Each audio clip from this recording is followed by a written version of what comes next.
What's up, guys? I hope y'all are having a great day today, just full of so much positivity and happiness, dude. Because today we got some pretty bad news if you're a PlayStation fan, and that, of course, is in a recent blog post, PlayStation announced that the price of the PlayStation 5 consoles would be increasing inside of the United States.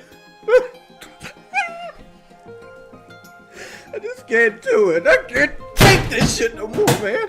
And well, I can't really say it's any sort of surprise whatsoever, considering the fact that several months back, Xbox also decided they were going to raise prices on their consoles in the United States and globally as well. And on top of that, Nintendo recently just announced that they would be increasing the price of the original Nintendo Switch inside of the United States as well, which was a very interesting choice. I mean, I guess it's better than them increasing the price of the Switch 2 and, you know, instead increasing the price on the outdated hardware, but again, it's just kind of an odd decision altogether. But it seems to be the trend, man, with the whole tariff excuse, which in the case of the PlayStation and Xbox, I don't really personally buy because those are 5-year-old pieces of hardware. The cost of that hardware has not gone up. It's probably gone down significantly, which would offset any amount of price increase caused by the tariffs at this point. If it was in the beginning of the generation, I could maybe see that as a, legitimate argument, but 5 years in, technology gets cheaper, not more expensive to produce. So it seems just like PlayStation decided that they wanted to increase pricing because Microsoft increased pricing, and they're currently outselling Microsoft 5 or 6 to 1 in any given month. So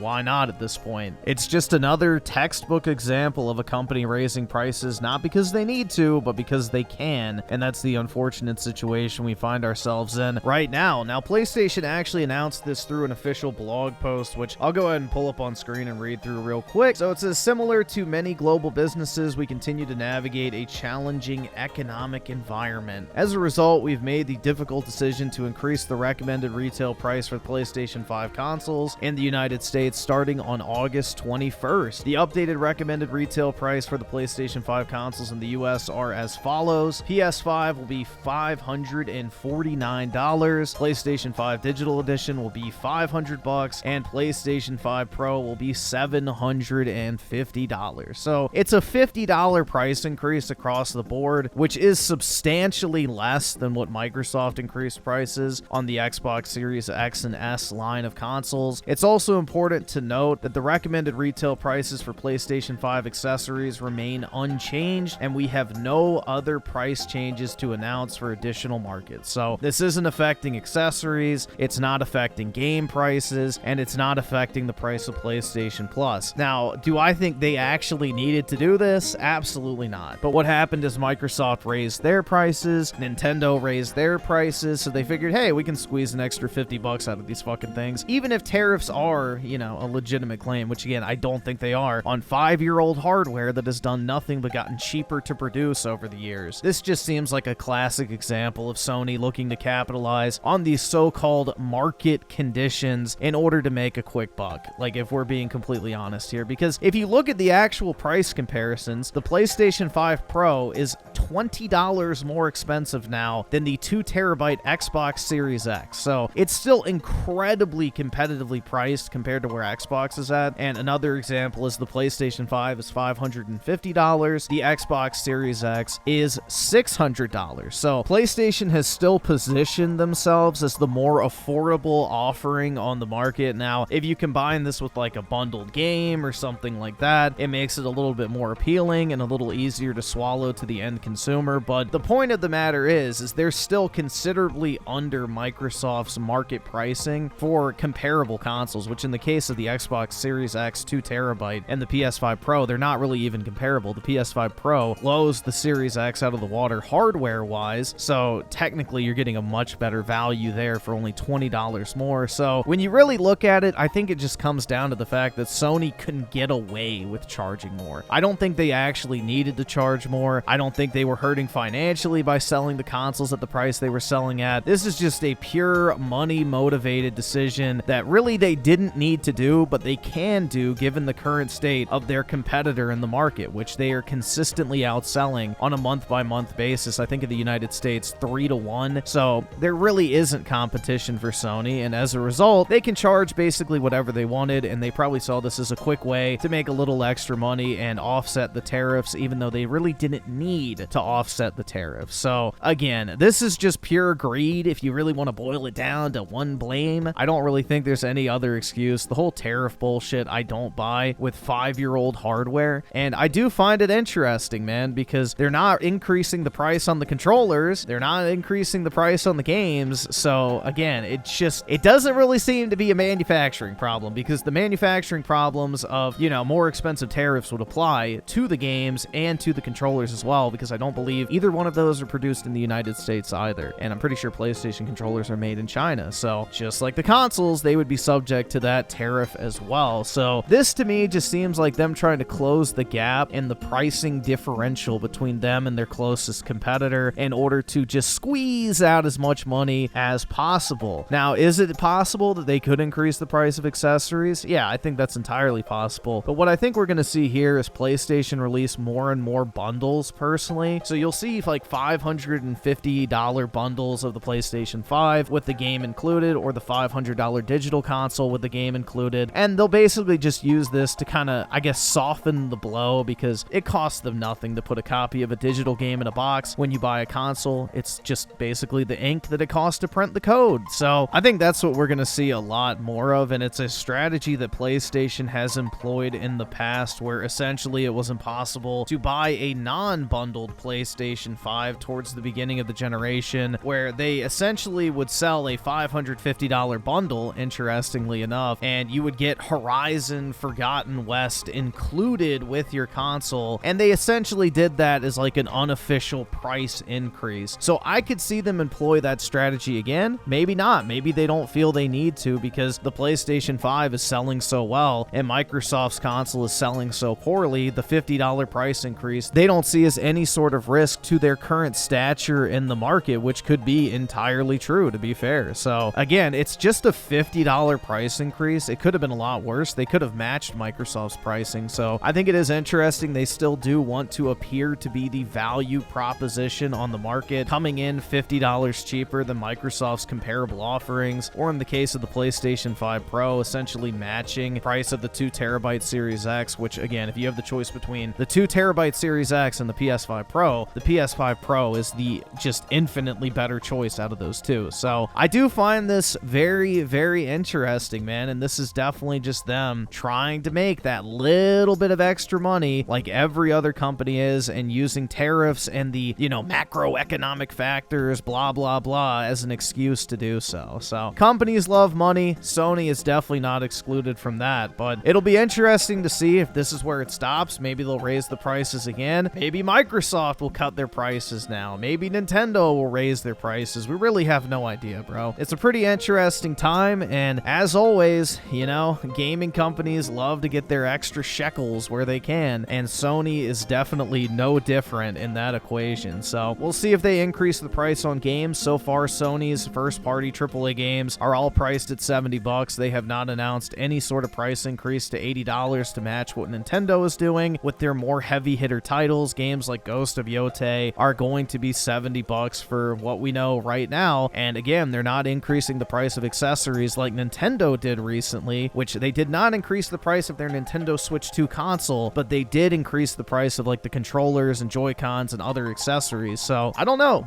maybe this will evolve over time. Maybe we will see Sony reverse this decision if it ends up being catastrophic for them, but again, they're still the cheapest home console on the market when you compare it to their direct competitor, and on top of that, I don't really think a $50 price increase is going to be a determining factor on whether or not somebody buys a PlayStation or not, especially if they take the bundling strategy route, which I see as entirely possible and the most likely outcome in all of this. But I don't know, guys. Let me know your thoughts on this in the comment section below. Make sure to go buy a PlayStation before the 21st if you're looking to get one, because that's when the price increase does take effect. But yeah, let me know your thoughts on this in the comment section below. Make sure to hit that like button if you did enjoy. I threw together this quick slot video on my lunch break, so yeah, let me know if you want more like it. But anyway, guys, I want to thank you all so much for taking the time out of your day to check out this video, and for all the recent support as well. You guys are the fucking best, and I will catch you guys next time.